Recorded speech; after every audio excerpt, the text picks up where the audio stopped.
एक बूढ़ी अम्मा एक दिन हाथ में 1 रुपया लेकर सेठ की दुकान पर गई और काफी देर तक आते जाते ग्राहकों को देखती रही। जब सेठ की नज़र उस बूढ़ी अम्मा पर पड़ी तो उसने पूछा, तुम क्या देख रही हो? बूढ़ी अम्मा बोली, सेठ जी तुम कितना कमा लेते हो?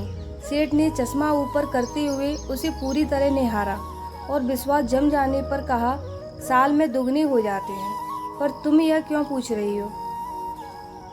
बूढ़ी अम्मा बोली, सेठ जी मैं बहुत गरीब हूँ, जैसे तैसे कर यह 1 रुपया बचाकर लाई हूँ। सोच रही हूँ कि यदि आप इसे अपने व्यापार में लगा लो तो मेरा भी कुछ भला हो जाए। सेठ जी को दया आ गई। उसने अपने मुनीम को बोला, इस बूढ़ी अम्मा का 1 रुपया बही खाते में जमा कर लो। बूढ़ी अम्मा बहुत खुश हुई और जाते जाते बोली, सेठ जी मैं 25 साल बाद आऊँगी और अपनी अमानत लाभ सहित आपसे ले लूँगी। सेठ ने भी यही कहा, ठीक है। बात आई गई हो गई। 25 साल बाद बूढ़ी अम्मा सेठ से अपने रुपए वापस लेने आई।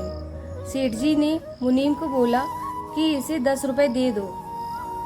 बूढ़ी अम्मा बोली, नहीं सेठ जी, जो मेरा हिसाब हो सो दे दो। सेठ ने बात को खत्म करने के अंदाज में कहा, मुनीम जी इसे 100 रुपए देकर छुट्टी करो।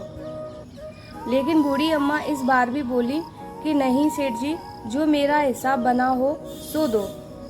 हारकर सेठ ने मुनीम को हिसाब लगाने को कहा। हिसाब लगाने के बाद मुनीम का सिर चकराया और उसने सेठ जी के कान में कुछ कहा। सुनकर सेठ के होश उड़ गए।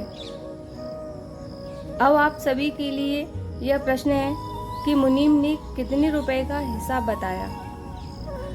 हाँ, आपको ईमानदारी से कहानी पढ़ते ही बिना हिसाब लगाए अपनी अनुमानित राशि बतानी है। बाद में हिसाब लगाकर सही राशि कमेंट बॉक्स में उत्तर दे सकते हैं। दोस्तों, कहानी सुनने के लिए आपका बहुत बहुत धन्यवाद।